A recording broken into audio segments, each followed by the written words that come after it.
Um, Hello guys, good morning, सत श्री अकाल, welcome back to my YouTube channel. I hope you all guys are doing well. Sorry good morning बोल रहा हूँ, इस समय नाइट हो चुकी है, बट ये बहुत इंपॉर्टेंट टॉपिक है तो मैंने कहा कि why not to share my opinion as well and the reasons for rejection of student visa. आजकल बड़ा सुनने में आ रहा है, बहुत लोग यार आके पूछ भी रहे हैं कि यार मेरे वीज़ा रिजेक्ट हो रहे हैं, क्या करूँ। एंड मैंने कनाडा का वीज़ा सक्सेस रेट देखा है, बहुत लो रखा है, लाइक विच इज़ 40-45% ओनली। क्या रीज़न है, कैसे आप अवॉइड कर सकते हो? देखो रीजंस तो बड़े होते हैं, मैं आपको रीजंस में क्विक बता दूंगा, बट चीज़ें मैं बताऊंगा how to avoid it actually, ठीक है। बड़ी वीडियोस आपको इंटरनेट पर मिल जाएंगी कि क्यों रिजेक्ट हो रहे हैं, बट ये जो सॉल्यूशंस है इस पे हम फोकस करें rather than on problems. Go into the video, like नहीं की लाइक कर दो, सब्सक्राइब कर दो चैनल को, एंड फिर चलते हैं इसी वीडियो में।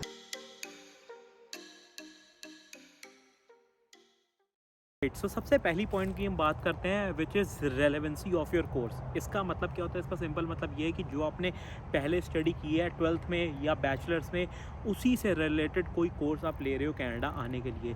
कभी कभी बच्चे क्या करते हैं कि भाई उनका मन कोई और होता है and they take a different course. That is totally not a problem at all, but visa officer की अगर नज़रों से आप देखोगे so that is a problem कि आपने कुछ और पढ़ा था और कुछ और आप पढ़ने जा रहे हो। नो मैटर, हमें सबको पता है कि once you come up for a course you can change it later, ठीक है, यहाँ कनाडा आके। So why not to do that? सबसे पहले अपना वीज़ा लगवाने में कोशिश करो, बिकॉज ऑफर लेटर जो होता है वो आपको यूनिवर्सिटी या कॉलेज देता है, बट दैट डजेंट मीन कि आपको वीज़ा इशू हो गया है। वीज़ा इशू होने के लिए आपको जो SOP होती है उसका वो नेक्स्ट पॉइंट है, वो भी मैं आपको पूरा एक्सप्लेन करूँगा। बट जो आपकी कोर्स की रेलेवेंसी है, इट शुड मैच और it should be in like you know in touch or in flow with the one you have studied before.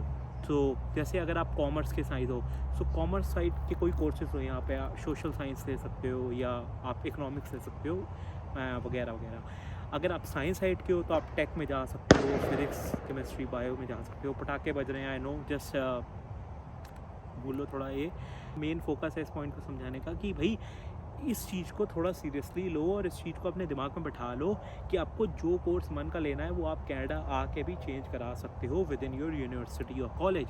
And जब आप चेंज कराते हो you just have to update your update IRCC with make sure कि जो भी आप course ले रहे हो या जो भी आपको एजेंट कोर्स दे रहा है, क्योंकि मेरे को पता है कभी कभी इसमें आपकी गलती नहीं होती, एजेंट अपने मन का कोर्स देता है, आप एजेंट के पास गए भाई मैंने जाना है, जो अपनी रिसर्च कर रहे हैं। दैट्स वाई आई से ऑलवेज कि रिसर्च इज़ वेरी इंपॉर्टेंट। मैं भी अगर किसी एजेंट से फाइल लगवा रहा हूँ, I need to do my research. मैंने उसके भरोसे बैठ के सिर्फ अपनी फ़ाइल को ऐसे फ्री नहीं कर देना है कि भाई मेरा वीज़ा लग जाएगा एंड या मैं कनाडा चल जाऊँगा। So make sure to do your research, find that your course is relevant. Alright guys, जो दूसरा पॉइंट है वो पर्सनली मेरे पर्सपेक्टिव से बहुत इंपॉर्टेंट पॉइंट है बिफोर दिस टाइम ऑल्सो, कि आजकल तो रिजेक्शंस आ रहे हैं, इसके लिए तो बहुत इंपॉर्टेंट है, बट इससे पहले भी ये सालों से चलता आ रहा है। That is your SOP which is statement of purpose. ये डिसाइड करता है, it is a most big deciding factor कि आपको वीज़ा मिलेगा कि नहीं मिलेगा। रेलेवेंट आपका कोर्स हो गया, but how to explain it now कि भाई मैंने साइंस की स्टडी की है, मैंने टेक का कोर्स लिया है, IT का कोर्स लिया, but how to explain it in my statement of purpose to visa officer कि भाई मैं क्यों लेने जा रहा हूँ ये कोर्स, मैं क्या करूँगा इस कोर्स से, ये कोर्स मेरे को कैसे बेनिफिट करेगा। एंड सबसे most important thing in SOP that I will go back to my country India after study. क्योंकि जब आपको स्टडी परमिट मिलता है या स्टडी वीज़ा जब मिलता है ना, वो मेन प्राइमरली बेसिस उसका यही होता है कि you are primarily coming on a study permit, study basis in Canada. And जो वर्क परमिट होता है, जो PGWP post graduation work permit होता है, PR होते हैं, वो स्टेप्स आगे के होते हैं and it all links together, because आप स्टडी परमिट से एलिजिबल होते हैं वर्क परमिट के लिए, वर्क परमिट से रिक्वायरमेंट मैच होती है PR के लिए, but on the main two purpose you are only coming for study. So ये चीज़ आपको मेंशन करनी बहुत ज़रूरी है अपने स्टेटमेंट ऑफ पर्पस पे कि that you will be returning back to your country after study. अच्छा, अब अपने कोर्स को हम कैसे दिखाएं कि how this course will be beneficial for me. जब आपके कोर्स आपको होता है, जैसे मेरा था system computer information systems diploma in university of Fraser Valley. जब मैंने अपनी SOP लिखी थी तो मैं इनके कोर्स डिस्क्रिप्शन पे गया था अपनी यूनिवर्सिटी की वेबसाइट पे, और वहाँ से मैंने वो देखे थे जो जॉब आउटकम्स होते हैं इस कोर्स को करने के बाद, उसको देख के मैंने अपनी SOP में पैराफ्रेज किया उस चीज़ को कि how this course will benefit me and how can I progress ahead in my life, ठीक है। सिंपल मतलब ये यूनिवर्सल चीज़ है, आप भी फॉलो कर सकते हो कि आप भाई कोर्स की वेबसाइट पे जाओ, वहाँ पे चेक करो, उसको पैराफ्रेज करके अपने एसओपी में लिखो। जो दूसरी सबसे बड़ी गलती करते हैं एसओपी बनाते लोग बच्चे, कि एजेंट पे ज़्यादा भरोसा करते हैं। भाई एजेंट से फाइल लगा रहे हो, गुड है, बट अगेन जैसे मैंने पहले पॉइंट में बोला, अपनी रिसर्च करके रखो, अपने तरीके से एसओपी बनाओ। अगर आप बनाओगे तो आपको पता होगा आपने क्या लिखा है। कल को अगर आप कनाडा आ रहे हो, अगर आपको कोई इमिग्रेशन ऑफिसर या कोई पूछ लेता है कि भाई क्या लिखा था आपने, या related to questions related to your SOP, you will not able to do that, क्योंकि आपको पता ही नहीं है। So make sure that you own whatever you do, ठीक है। ओके भाई, सो तीसरा पॉइंट जो मेरे को लगता है इम्पॉर्टेंट हो सकता है as per this scenario is financial resources. कभी आपको झूठ नहीं बोलना, कभी आपको कुछ शो नहीं करना। बहुत लोग क्या करते हैं, किसी के बैंक अकाउंट में पैसे नहीं होते, आप बोरो कर लेते हो फॉर शोइंग कि भाई वीज़ा लग जाएगा हम रिटर्न कर देंगे। No, that's a big lie as of now. इस वजह से भी वीज़ा रिजेक्ट हो रहे हैं। सो आपके पास जितने भी फाइनेंशियल एसेट्स हैं, इंक्लूडिंग योर होम, कार, या जितने भी एफडीज़ हैं, या जितने भी आपने पैसे बचाए हैं, आपने वो शो करने हैं। एसडीएस कॉलेज में आ रहे हो तो आपको 2 सेमेस्टर की which is a 1 year fees आपको भर के आनी है। 5.5-6 लाख के अराउंड जीआईसी भर के आनी है, क्योंकि डॉलर रेट अप हुआ है, तो आई एज्यूम 6 लाख है ना। इसके बाद जो आप मनी लेके आ रहे हो उसको आपने 25 से डिक्लेयर करना है, बट वो बात की बात होती है। जो इंडिया जो फाइल के पहले की बात होती है वो यही है कि make sure your documents are valid, your documents are original, and whatever you are showing you own that, you are not borrowing it, you own that. सबसे बड़ी ये बात होती है। और नहीं ओन कर पाते हो, इतना भी कोई चक्कर नहीं होता। बहुत बच्चे स्टूडेंट लोन लेके आते हैं, तो स्टूडेंट लोन के जो डॉक्यूमेंट्स है वो किस बैंक के थ्रू लिए हैं, और वो बैंक सस्टेनेबल है मार्केट में for a long period of time. इसका भी बहुत इंपॉर्टेंट खेल होता है जब government check like visa officers check करते हैं इस चीज़ को, ठीक है। एंड मेक श्योर कि जो भी आप बैंक डॉक्यूमेंट्स लगा रहे हो, अपने पासपोर्ट्स लगा रहे हो, या अपना आइल्स का स्कोर लगा रहे हो, अगेन ये भी बहुत इंपॉर्टेंट है। बहुत लोग जाली आइल्स के स्कोर बना के लगाते हैं कि भाई हमें वीज़ा लग गया, और यहाँ आके फिर अंग्रेजी उनके मुँह से निकलती नहीं है। सो टेक्निकली स्पीकिंग जो मैं बोल रहा हूँ, all document should be valid, and जो आपके फाइनेंसेस हैं वो तगड़े होने चाहिए एज ऑफ नाउ। बाद में आप जाके स्टूडेंट लोन आप कोर्स पे ऑफ कर सकते हो। जैसे हमें पता है कि भाई हमें इंटरेस्ट नहीं देना पड़ता to the period we are studying in Canada, ठीक है, उसके बाद ही हमारा इंटरेस्ट। ऑल राइट, जो इसमें फोर्थ पॉइंट है वो भी एक तरह से बहुत इंपॉर्टेंट पॉइंट है, to make sure whatever college और university you are choosing is public funded. What does that mean? देख, 2 टाइप के कॉलेजेस होते हैं, एक पब्लिक एक प्राइवेट, ही इंडिया में भी होता है अपने। सो मेक श्योर कि यहाँ पे जितनी भी यूनिवर्सिटीज़ है, कॉलेज हैं, जो बच्चे आते हैं उसमें पब्लिक इंस्टीट्यूशंस में आते हैं, because of the main big reason that those colleges और universities are DLI। What does that mean? कि जो DLI कॉलेज है, only that can give you 3 years of PGWP after studying in Canada for 2 years, ठीक है, और 4 years की अगर आपके पास डिग्री हो। सो मेक श्योर, अभी ये रिसेंटली लाइक कुछ महीने पीछे पहले हुआ था कि क्यूबेक ओंटारियो साइड कुछ प्राइवेट कॉलेजेस बंद हो गए थे, जो फीसें जमा थी इंटरनेशनल स्टूडेंट्स की, वो भी वापस नहीं की इन लोग को।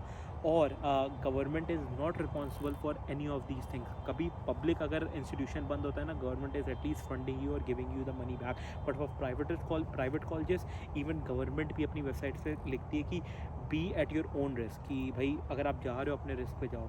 और दूसरी बात ये होती है कि जो भी आप GIC अकाउंट खुलवा रहे हो विद इन कैनेडा, वो भी किसी ऐसे इंस्टीट्यूशन में खुलवाओ जो लेजिट हो। जैसे हमें पता है स्कॉशिया बैंक, जैसे हमें पता है जैसे इंडिया का ICICI बैंक, ठीक है। एक मेरा फ्रेंड था अभी रिसेंटली, उसने एक बैंक में अपना अकाउंट खुलवाया जिसका नाम था सिंपली फाइनेंशियल, जो CIBC के अंडर आता है, काइंड ऑफ पार्ट है उसका, बहुत स्मॉल पार्ट है। और जो सिंपली फाइनेंशियल है उसकी कोई भी फिजिकल ब्रांच नहीं है कनाडा में, ऑनलाइन ब्रांच है। तो हुआ क्या था, फॉर टेक्निकल रीज़न जो उसने फ़ोन नंबर अपना फ़ाइल में दिया था, उसको जब फ़ोन आ रहा था कंपनी के थ्रू तो फ़ोन लग नहीं रहा था। और जब ये उस नंबर से फ़ोन करते थे कंपनी को, तो कंपनी मानती नहीं थी। कंपनी वो सही कि भाई हम कॉल करेंगे तभी आपका वैलिड होगा। इस कारण उस बंदे की 1 महीने तक GIC अकाउंट नहीं खुल पाया। और GICs, जैसे हम जानते हैं कि GIC is most important thing in Canada, क्योंकि उससे ही आपका फर्स्ट मंथ का किक डाउन खर्चा वर्चा चलता है। नो डाउट वो बंदा पैसे लाया होगा, that's he survived and friends वगैरह होते हैं। बट अगेन थोड़े जो बैंक्स है उसको भी देख के चूज़ करो। मैं ये नहीं कहता इसमें खुलवाओ इसमें ना खुलवाओ, I am not saying that, but make sure कि यार थोड़ी अपनी रिसर्च करो। बट थोड़ा सा इतना अपना ध्यान रखो कि जिस लोकेशन पे आप जा रहे हो, जैसे फॉर एग्जांपल मैं एब्बॉट्सफोर्ड ब्रिटिश कोलंबिया में रहता हूँ, तो मेरे को पता है स्कॉशिया बैंक हर जगह है यार। ICI हर जगह नहीं है, बट सरी में है, अपने वैंकूवर में है, एक है ना US में है। तो एटलीस्ट फिजिकल ब्रांचेस एग्जिस्ट। अगर कोई प्रॉब्लम आती है I can go and talk with them, ठीक है।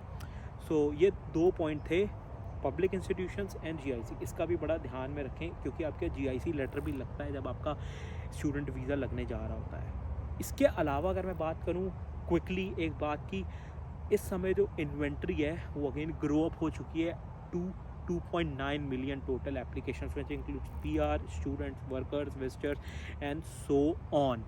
Okay, सो इससे भी बहुत बड़ा फ़र्क पड़ता है. लेट्स से अगर मेरे को इतना सा होमवर्क मिला है, आई कैन डू दैट. मेरे को इतना सा होमवर्क मिला है, इट विल टेक टाइम, और टाइम ज़्यादा लगेगा तो निगलेक्शंस भी ज़्यादा आएंगी कि भाई मैंने अगर एक ही चीज़ 100 बार करनी है या एक ही चीज़ 1000 बार करनी है तो 1000 बार में मेरे से थोड़ी बहुत गलतियाँ या निगलेक्शन हो सकती है, ऑब्जर्वेशन. ठीक है, उस कारण भी माइट भी अगर आपकी फ़ाइल स्ट्रॉन्ग है, आपने लगाई है, तो सबसे बड़ी बात बताएं क्या होती है.